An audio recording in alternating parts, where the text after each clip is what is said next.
Hi everybody, welcome back to Kweshunga. My name is Penelope Sanyu and as usual, I am your host. Thank you so much for coming back. For those of you who are joining us for the very first time, Kweshunga is your space to play, to live and to be inspired. Now, we have been on a journey of inspiration, and this journey has been different conversations, different CEOs coming to write letters to other CEOs out there. And I hope that you've learned something. I hope you're growing your institution differently. And I truly, truly hope that some of your questions have been answered through the guests that we have been hosting, and having them bare their hearts and be vulnerable around their leadership styles, their leadership choices, and everything they do to lead and be good CEOs. So today, I am honored not just to have my friend, but also my thinking partner at some point, though he abandoned me because I think he found other clever people and decided to take them onto this thinking journey. But please welcome with me the CEO of Nomad Advertising, Mr. Ariho Kamara. Thank you. Thanks, Penny. Thanks for having me. Thanks, people. Yeah, I'm here. So this man is a very good friend of mine who we used to meet like every once a week to strategize about how to grow good organizations and what's what. Then he became big and he abandoned me anyway. We shall talk about that, our personal story as we go along. Kamara, what do you do? Because I said nomad advertising and some people are like, is it the nomad? Daba. Oh no, like what is this thing? What is nomad? Who is Kamara? And how did you get onto this nomading journey? Wow, that's a very loaded question. I'm going to try and Break it yeah, I into don't know how much time we have, but yeah, let me start by introducing myself. If we don't have enough time, we shall pause you in the middle and continue another time. So please. Wow. Okay. Thanks for the opportunity, Penny, to speak to your audiences. My name is Ariho Kamara. I am husband of one wife who is female, extremely gorgeous. Okay, this was off the scene. Hi, Vasta. Yes, and I am also a father of three kids, two girls and a boy. I have a preteen who is 11 going on 24. Yeah. That's a very interesting age, yeah. And yeah, so that's who I am.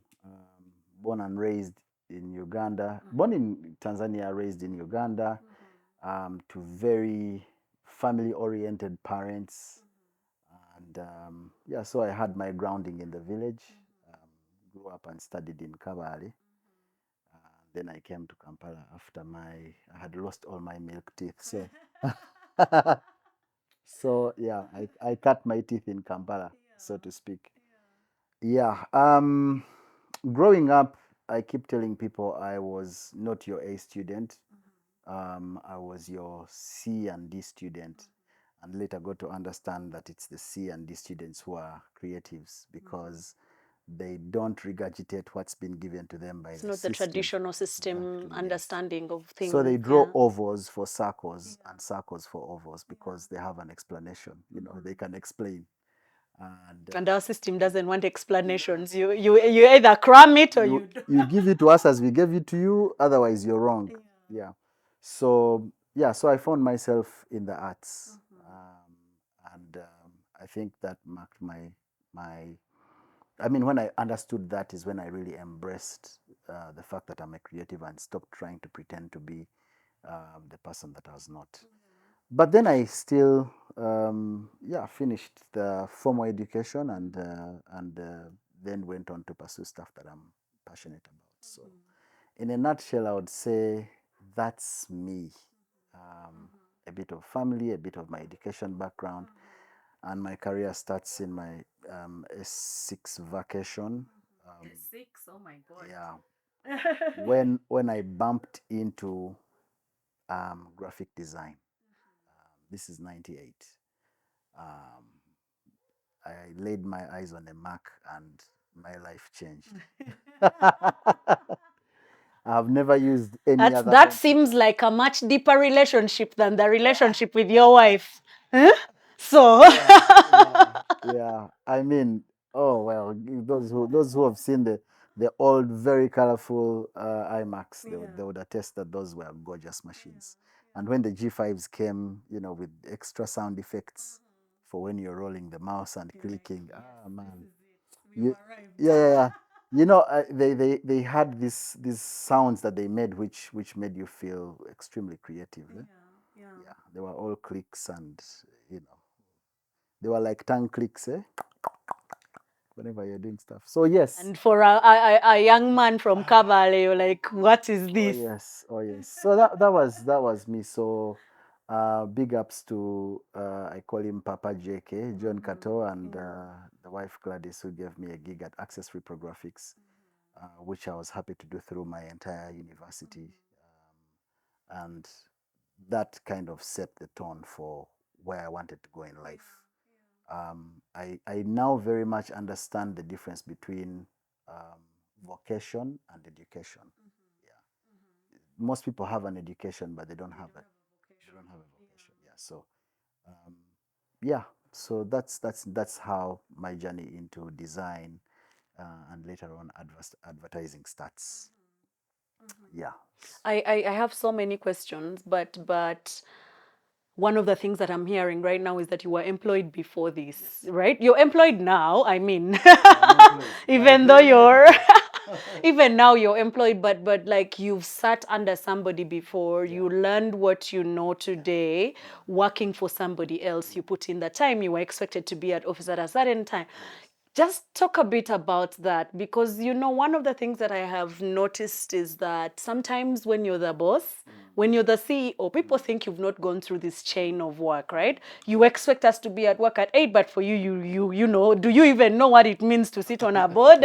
Do you know what it? Yeah. So what was your experience working for somebody or somebody's? Because I don't think you only worked for JK to get to the place where you're like, now let me found this institution.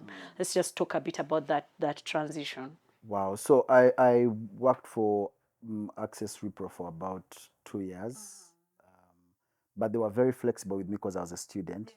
I also found a job at Tap Consult and worked for I don't even know who these are. I worked for a gentleman.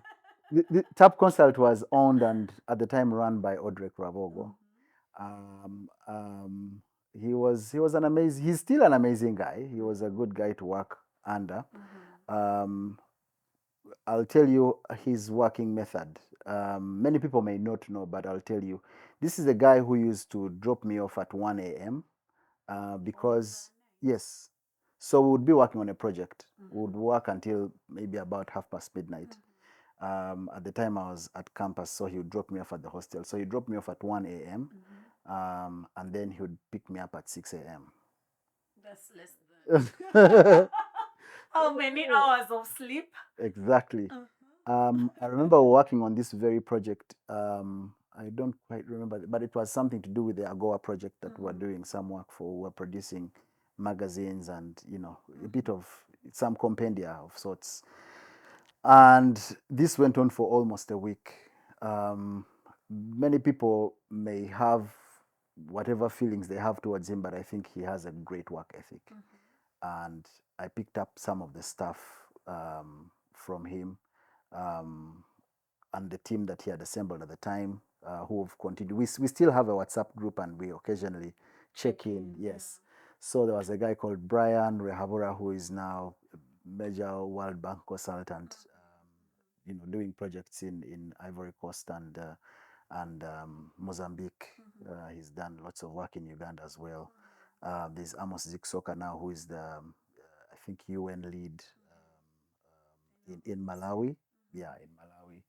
Um, there was Joanne, a young lady who is doing big in corporate Uganda here in banking as well when she transitioned. There's a lady called Sarah. There is Titi Pamela, who was gone on to do a very big NGO for kids with autism and stuff like that. So we were pretty a solid team. We call ourselves the originals. we did some amazing stuff. We knew how to put in the hours. Susan Kashabo as well. She will kill me if I don't mention her. So But were you seeing it as putting in the hours then, or was it there like is something about when there is chemistry. When there's the chemistry and the competence, the results just work it's not a themselves. punishment? It's not not a my boss is punishment. making me work till 1 a.m. No, It's it's not. I want to do this. And if I tell you how much people were being paid, you'll laugh. People were working out of passion and love and desire and drive. Yeah, and but personally, I believe, and this is where the new generation kind of misses the point. Personally, I believe that there is an age where you are allowed to be poor and happy. Yeah. Now I have kids, I'm not allowed to be poor because they'll remind me, and their sadness will be transferred. I was just reminded this morning. My wife keeps on telling me, "You're the one who says these things." I believe that any parent is as happy as their saddest child. So if your child is unhappy because they can't get something, that transfers. But when you don't have the kind of responsibility that when you're older you have, when you're young, when you're in your early, late teens and early 20s, I think before the age of 25, you are allowed to be poor and happy. Yeah. And just keeping your hand on the flywheel and hammering out a craft for yourself. I believe so. I mean, when a 24-year-old is asking me for 3 million shillings, they don't know what they want in life. Sometimes you get stuck there. I have my own opinions about that, but we can go back and forth on that matter until, because sometimes people get stuck there. I think that works for people with ambition. It also works with people who have a vision of something, and because sometimes you get stuck in the I'm poor and comfortable, so let me just stay here and get here. But moving forward quickly. How do you get the idea to start Nomad? Where do you get the idea? How do you start? What's going on there? Wow. So, at the end of my work life, I became a career student for about 5 years. Again, I think it is a case of insecurity. I knew how to do this stuff, but I did not have a document to prove To that prove that you can do it, and our time, man. You're told if you don't have the paper, if you don't have the paper, you're not making it. Yeah. gets you in the room. Yeah, so at the end of my first degree, I then find myself in England, and that's when I got to discover that when you have Ugandan qualifications, sometimes they are as much as the paper they on which they are printed. There are so many variations. Exactly, yeah. So I had to first start with a higher national diploma, and work my way through. And then at one point I got derailed. I didn't think I would actually make it, so I opted to do an MBA first, which was like an executive MBA. That I would call, I tell people it was my exit strategy, because you don't go to the UK to study and come back with a diploma. So I did an executive MBA, which was 1 year, and then I grew the faith and the muscle to work hard and do the MA in digital media, which is what I did with the bias to advertising. And it had to be with a reputable, institution. Yeah. So that cost a bit of money. So I needed to put in the hours, and then, a series of miracles. I managed to raise the money to pay for that. And yeah, so I got the MA Digital Media from London Metropolitan University, where I'm an alumni. And I'm still in touch with some of my old colleagues. And yeah, so I leave and I come back to Uganda. And before I left, someone told me, "Why don't you stay here and make your money back? You've just paid money into an economy. Stay and make your money back." And it sounded like a wise thing to do. Because I mean, the return would be quick. You would make the money quicker that time. In pounds, you had better earn in pounds, because the shillings may not add up quickly. Yeah, so I did that. I pursued a visa to let me work, so I had a highly skilled visa. which cost me a little bit of money. So I was now on the fast track to become, like to join corporate UK, if you will. Um, but then the gigs weren't as forthcoming. I'll tell you that while I was there, I was possibly the oldest in my class all the time because you're with 17-year-olds, 18-year-olds. The time I was about 20, I was in my mid to late 20s. These kids start pretty early. They So have such an advantage, and they're also not struggling to make tuition. yeah. You're I mean, I there used to work here, guys sondering would money. look like, Like, hey, who are you you? joined or coming? Because I had Because another you're shift the working night different before. jobs, yeah, to make it work. Mm. Yes. So that's what happens, and then I bumped into another person who mentored me from a distance, who is Dr. Miles Monroe, the late, and I attended a couple of his seminars, and he says so many things that resonate with me. The whole fact that you can grow where you're planted. You don't have to leave Uganda to make it in life. So I packed my bags and came back to Uganda. But I came with an exit strategy. No, listen. I first of all I bought a return ticket.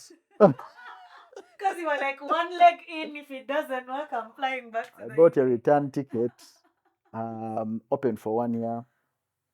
But I remember in that span before the ticket expired, when I'd just come back is when I met my wife and fell in love. And, I remember I'd set an alarm, and the phone pinged that I needed to prepare because I'd set an alarm for 1 month before uh, my traveling back, and it was too late. I wasn't leaving. I wasn't leaving. So yeah, the ticket expired. Several months later, the visa expired. So I decided to become a Muturaji and stay, stay, stay in Uganda. But yeah, when I came in, I went to one of the ad agencies. There's okay. Fortunately I had a job. Um, Pastor Jeremy used to work when I was leaving Access to go to the UK. I recommended him to John Cato, who took him on. But while I was away, he also left and yeah, made his own path. And then he'd worked with one of these agencies, and he was transitioning. So the time I was coming back, he kind of recommended me to the agency that he was working at, which was Ignition at the time.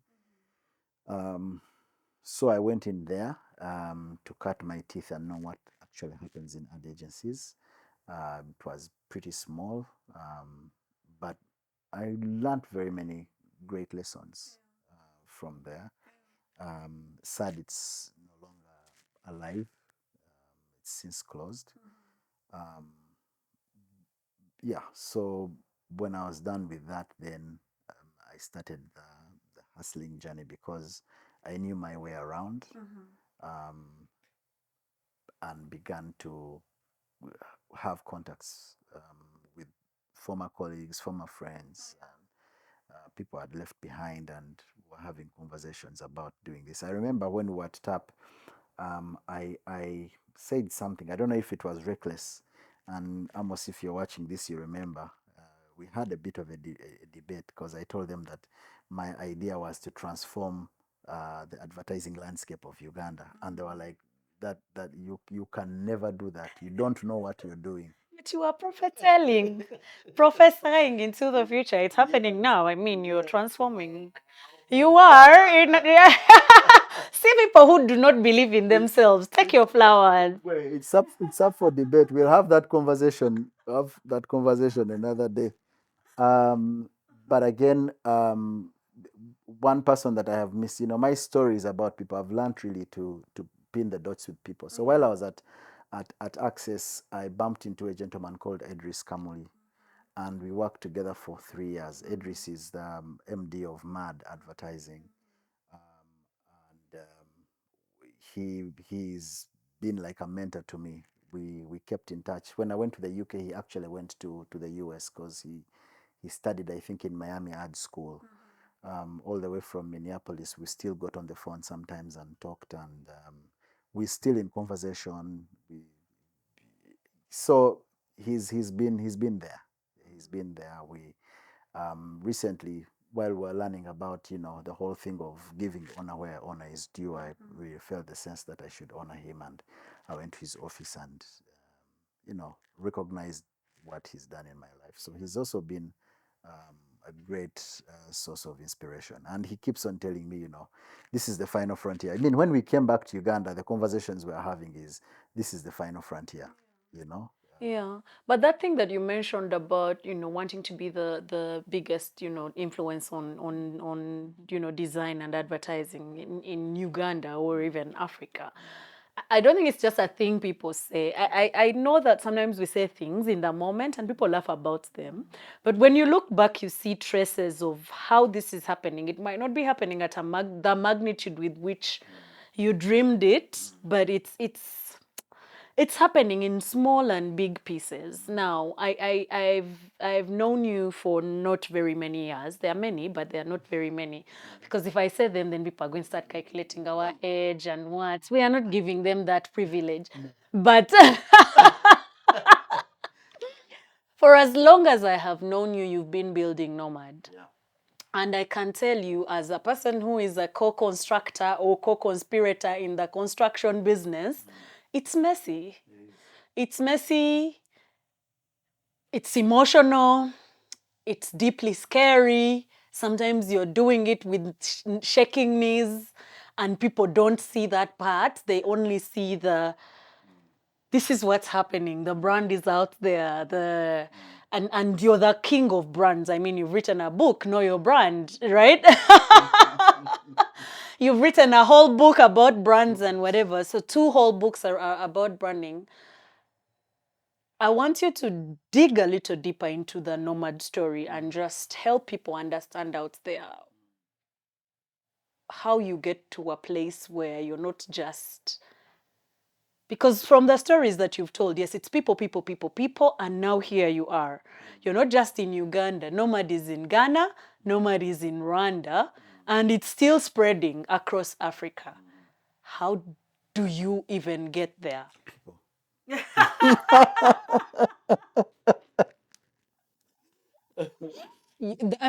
People is the answer. No, but we don't want that cheating answer. Just go Okay, back a bit. Yeah. let me just back up a bit. So, I met a gentleman called Ernest Musime. Again, people, and Yeah, you only meet men. Where are the women the you women are meet? coming. My wife is a constant, and we worked together for some time. And I think this is one of the people that I saw how you can run a small but legit business. So we had a partnership for some time, and then we dissolved it, and I moved on and started something else. I'm going to go back to that partnership, then dissolution of the partnership later, but please. Okay. Yeah. So even when I came, because I've registered very many businesses. At the time, I had a business called Lemon Ad. Lemon Ad was, working almost in partnership with Savvy. Savvy is Honest Business. We were still trying to understand how the partnership works, but still we were just, working something out. Um, and at the bedrock of any partnership is really trust. Yeah, a lot of trust. So Ernest opened up his office space. He opened up his networks. Um, we didn't look at the business. We actually, the thing is that because we were all very technically gifted, we didn't look at the working on the business. We were really more interested in working in the business and making sure that business works, um, the ops of the business. So we ran that for some time, and then I think we both hit this bump called forex trading. And Oh, you were also part of the forex trading. You must have serious stories about forex trading because, yeah, that was a phase. I That reference was a it a lot serious. because there's lots of lessons to learn. Yes, yeah. And then we thought that we could all make it on our own because you didn't need a partner to trade. So so we exactly. So we dissolved the business, took out the equity, and put it in forex trading. I must admit, from there on, because now I can only tell my story, is I lost everything. Um, um, I think the last $600 that I had is what I used to pay for rent at Akamwesi, paint a room, and order and borrow a table from, again, a friend of mine called David Sempala. Um, I borrowed a table from him, and after I lost everything, really, I came back to the basics on what do I do. So I went to try and reactivate Lemon Ad, and then discovered that it had raked up a bill with URSB. It had back unpaid taxes, and it was just going to be a whole total nightmare. Um, and then, hence the start of Nomad. And like you said, so when you start business, you're all technical and stuff. You're not really thinking about the business entity. Most people think that the business is actually transaction. It's not that. There's a lot more that meets the eye when it comes to a business. So you go in with a business and run it on transactions, and then the transactions grow, and then they they begin to demand for systems, and the systems are actually based on the who, what, when.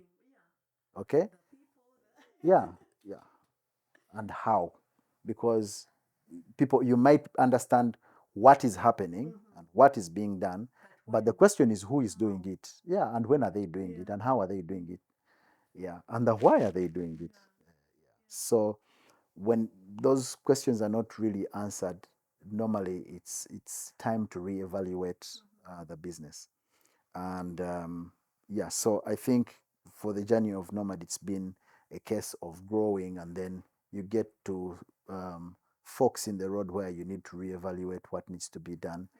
And this is where I lean into the partnership story, that all the partnerships I've been part of, until recently, I learned from Dave Ramsey that there are certain conversations that need to be had.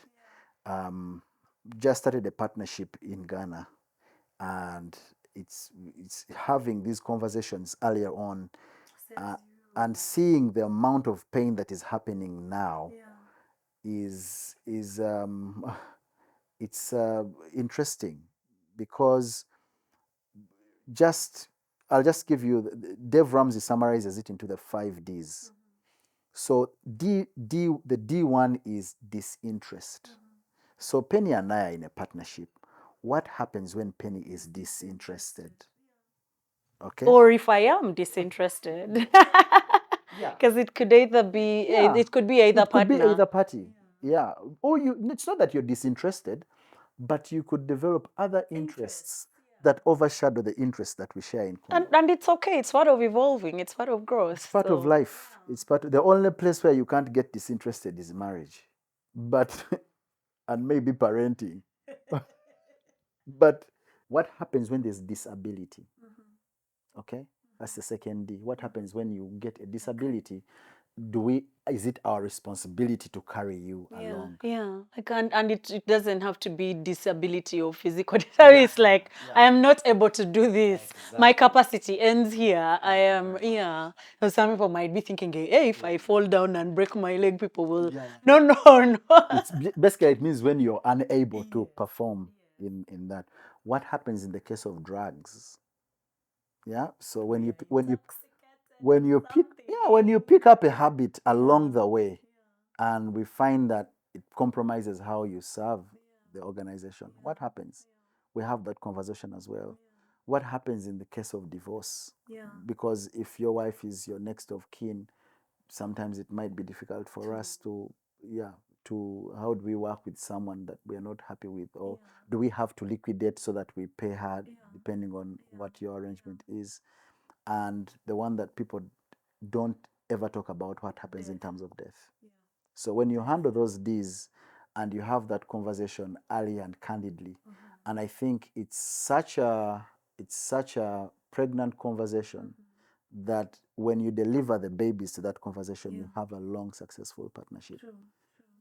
In many cases, people get into the partnership and it remains at pregnancy stage, because to deliver any one of those children, then it destabilizes the status quo. Or if you try to deliver the children, they now don't come out as part of one wholesome baby. You're delivering some in bits and pieces. And sometimes those are triggered by incidences that become very difficult to talk about. So, for example, if we begin to talk about your disability when you're unable, then are we alienating you just because something has happened? You understand? But when you're still very able to, yeah, exactly. It's like, hey, why kick a man who is down? I'm already down. Why are you kicking me? Yeah. No, but Kamara, one of the this is really really important, and I think that people out there have also like, I mean, their jaws are dropping and like, I probably need to have these conversations in my institution. And the thing that I have found is that because we have been raised in a culture that does not have difficult conversations, we are afraid to have these conversations from the start because we think that it's a deal breaker. It should be a deal breaker, but I don't want to find out. So I would rather have them in retrospect than have them at the beginning of this partnership. And then you get stuck in a web of unresolved conflicts, No, but eggshells. the thing is, it's a lack of counsel. It's not that people don't, it's a lack of counsel. We don't have many people we can consult. We don't have many people who have walked the journey that we can go to and ask. We don't have many avenues like this where these conversations are held. So until, John Maxwell says one of the reasons why people change is when they have sufficient information to compel them to. So we don't have, well, now we are in the information, overload stage, but I don't think we have had, most of the information we've had is so westernized. But if we have people who look like us, talk like us, Who have been through the gutter and come out, who have done the roads and been through the building, and the building collapsed and they started over, and they're helping us hold our hands and show us the way. we sometimes lack the humility to ask. We lack the humility because, I'll tell you, I see this a lot. You go to the bank or any other place, and people queue up in the wrong queue for 2 hours because they feared to ask, is this the queue for this place? Why? They didn't want to be seen as ignorant. Because for us, we've treated the thing as ignorant as being, like your brain is not working. Exactly. you know but asking is when you ask good questions, you've solved half the problem. So Kamara, you said something, and I want us to go back to it because you've mentioned it 4 times since we started conversating. Reevaluating. You've said that I reevaluated, and then we reevaluate. Right now we are even. I want you to talk about that in terms of courage, because it also takes courage to stop and reevaluate. It takes courage to know that something is not working, I need to stop and reevaluate it. It takes courage to notice that we need a reevaluate, because if things are going, most times when things are going well, you're like, we are not going to do that. I remember when you had just started Nomad, maybe like 3-5 years, I think. We had a conversation where you said, I no longer have meetings with my team sitting down. We stand in the morning and everybody says what it is they are going to do, and then we go out there and do the work, because I realized that sitting makes people lazy. They get into their whatever it is that's going on, but it was quick points. We know what you're working on. Everybody knows what everybody's doing. You've evaluated and reevaluated Nomad several times, because I know that when you say I failed at Lemon Ad, That sounds like lemonade. So when you failed at lemonade, you sat down and said, I can't do these things again. But also to start, because Nomad Uganda was the first, to get into Nomad Rwanda, you had to sit down and say, what has worked here, what might work there, what might not work. And then you've moved to Ghana. That's another reevaluation process to say this is, and then who do we keep, who do we transfer, who do we leave to go, who do we, like all these conversations. Well, How do you ensure they happen as a leader? I'll tell you what, that sometimes you just roll with the punches. I can't tell you that I know. Sometimes, there's change that you choose and change that chooses you. So in many cases, all these changes have been changes that have chosen us. Yeah. The ones where we've deliberately gone out to say we seek to change this, it has taken what you talked about, courage. Yeah. And sometimes the reevaluation of that is happening in the process of changing. You understand? So it's I mean, it is what it is in life. It is what it is in life I wish life had a pause button, but it doesn't have a pause button. It's in session, and you're either present or it's happening to you. Yeah. So the reevaluation many times has been using lag measures, which is very sad. And I must say we still use a lot of lag measures. I wish and I pray, and I think it's with the acquisition, not, I wouldn't say acquisition, but getting into partnership with someone who is slightly ahead of where we are in terms of our business development journey from Ghana. He is very meticulous that we are now using more of lead measures as opposed to lag measures. And we've had several conversations, and just getting on the same page as 3-4 people is quite interesting. So you'll have a couple of conversations, and sometimes you have to stop and reflect on the conversation before you come back. And this gentleman, he normally asks, what is your emotional response?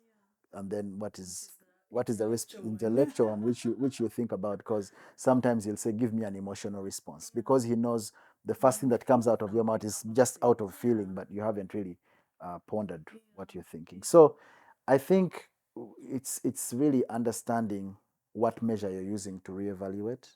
Sadly, on this part of the world, Uganda's the setting that we have, and I must admit on my part, largely it's been a lot of lag measures.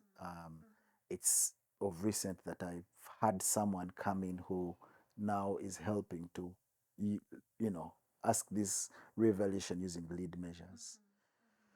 So that's my response to your reevaluation. No, I now I have so many other follow-up questions, because my brain is like, what, we need to talk about all these things, because people out there must be wondering, what's this lag and lead strategy? What are you just be throwing bombs and moving on as if as if the whole world understands what's going on. But we're going to take a short break, and then we will be back next week with a continuation of this conversation with Kamara, because I know that there's so many things I also still need to learn from him, and you are enjoying the story.